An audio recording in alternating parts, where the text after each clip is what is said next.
Well, damn. Here I am. Here I am. Yep. I've been missing. I know I've been missing. But I'm just going to tell y'all, my schedule just ain't been matching up.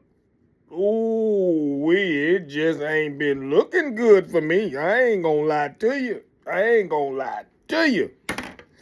Ooh, I don't know what I'm gonna do, but I'm gonna figure it out.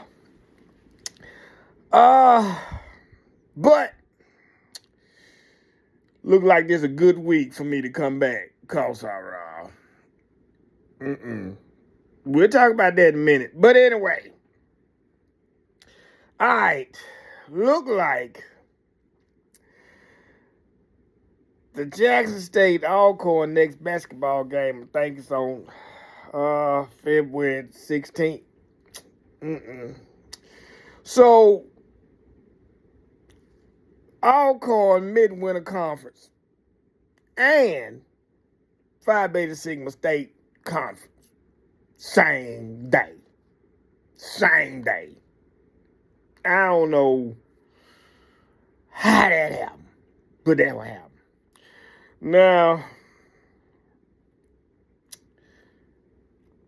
I had to make a decision already about the Midwinter Conference and the State Conference and the Sigma State Conference. I chose the State Conference, but then when I saw the basketball game on that same day, I don't know about that one either now, because I done missed enough already. So we gonna see what happened on that day. I don't know yet. I don't know. Right.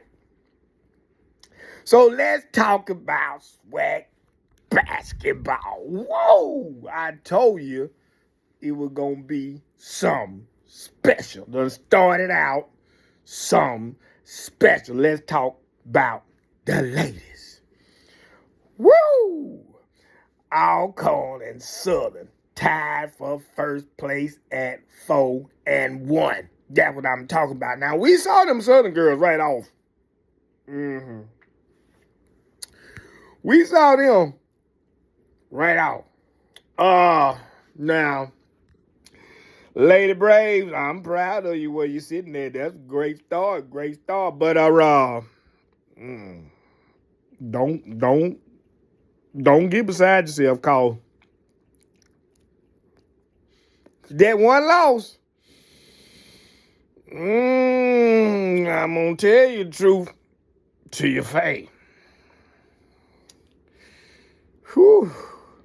We got towed the hell down from the neck to the ground.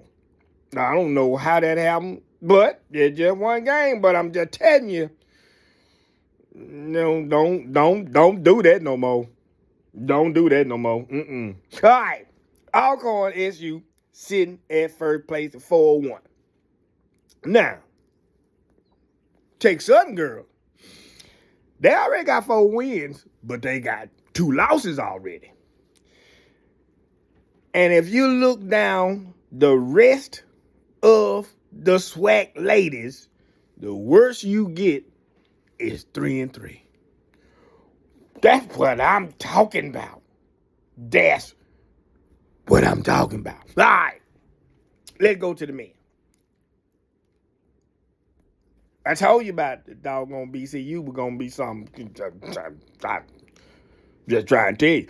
BCU, FAMU, and Jackson State all tied at first at 3-1. All right, everybody else is 1 game out or a game and a half. Except Alcorn and my first cousin Valley. Alcorn 1-3.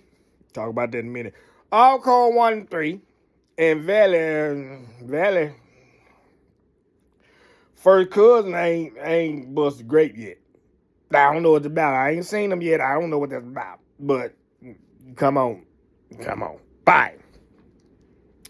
So that's gonna be something special. Whoo! This boy, I'm telling you, parity in both leagues. All right. Let's talk about the elephant in the room. Whoo! Alcorn TSU Southern game. Man. Great game. Great game, back and forth, bunch of lead changes, thing. Boy, I'm telling you, they were playing some basketball. Now, Coach Jake Morton, Alcorn new coach. Not from the SWAC. Right? Been trying to learn how it go and things about it and what it is. But our first thing, he was trying to not criticize SWAC coaches. He was saying they did a great job the first few games. He was trying not to say nothing about them. He was not going to criticize the doggone referees. I said coaches didn't, but referees. He was not going to try to criticize the referee. But they done wore him down. And they showed they behind in this game. Let's talk about it. All right. For those of you who don't know,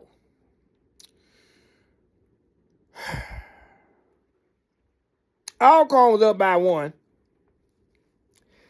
And 6 seconds on the clock. 6 seconds and 1/10 on the clock. TSU to come down with the ball. Took a shot. Tried to get the rebound. Game over. Or so we thought. So, they hollered about something happened. Ain't nobody heard no whistle. Ain't nobody heard nothing. Everybody, just some people were talking about something happened. All right. So, the refs went to the table, and what they come up with was game over. That's what they said. That's what they said. Game over. Folks running down, just running and everything. They done shook hands. The doggone police done escorting them out. But Coach Jones went and grabbed them and said, come on back. Come back. And they did. Came back. Next thing we know, it was 4/10 on the second, 4/10 of a second on the clock, and TSU at the free throw line. Where they do that at? All right. So I was listening to the second half of the game. I had it on Alcorn Sports Network, but I was driving, so I couldn't look. I was just listening.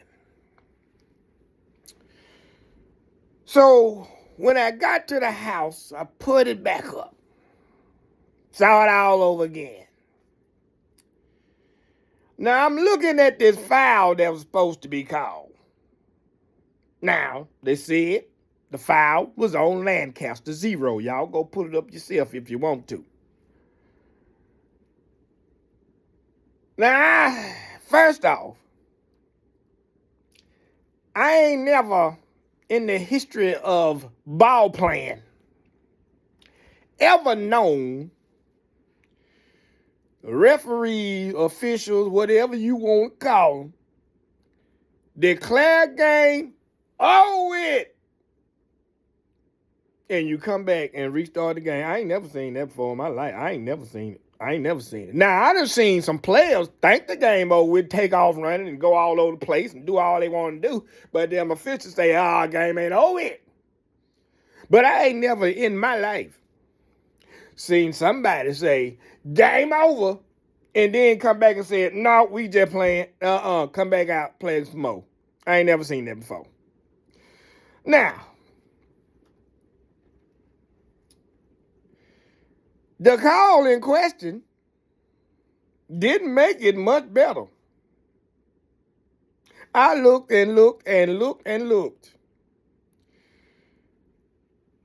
With 4/10 of a second in the game, whatever it was they could have called was a no call at best, especially that time of the game.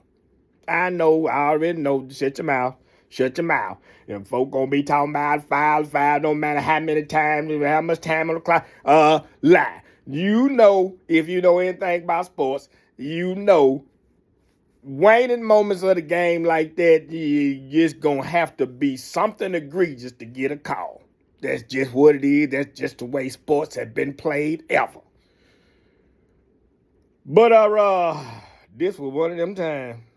And I don't even know if you could have called anything that I saw a foul. But that's the way it went. That's the way it went. I'm afraid, I don't know. I don't think we done heard the last of this because that was bad. That was real bad. And you know I ain't going to make no excuses. I'm going to tell you what I think, but I ain't going to make no excuses. But that one was bad. So we going to see. We gonna see. Don't worry about it, Alcorn. Don't worry about it. I'm tell you something. I like what you're doing. I like what y'all doing. Coach Morton had a little trouble with the roster. Had another big guy on the roster that a cat from another country, and he things going on nowadays. He got caught up. He couldn't get back. You know how they doing these days. Things he couldn't get back. So we missing him. We had another player that didn't he couldn't cut it, so he took off. So Coach Morton doing the best he can, trying to keep that roster together. He had a short time to put a roster together, and he did it. And I'll tell you what, now I'm impressed with you, Coach. Now I hope you can stay around Alcorn and keep some of them fellas we got. We gonna be all right. Now I'm just hoping that happens. So I like what you're doing. Keep on doing it, Coach. All right. So I'm gonna have to try to get my schedule together because I'm gonna miss too many games, and that ain't what I'm trying to do. I be talking bunch of trade about folk coming to the game, and I'm gonna miss a bunch of them. Whew, I'm gonna try to figure it out. I'm gonna try to figure out Alcorn. Look, I tell you what, our Brave Nation now. I couldn't tell real good, but looked like y'all was up in there. Looked like y'all was up in there pretty good. I appreciate it. That's what I'm talking about. Keep it coming. Everybody else, too, go to your arenas, go to your team game because they need it and deserve it. I tell you what, this thing is going to be something else. You don't know what's going to happen. You don't know what's going to happen. Something's going to be strange in this situation. You just watch. And old Unc going to be here to tell you about it because you know damn well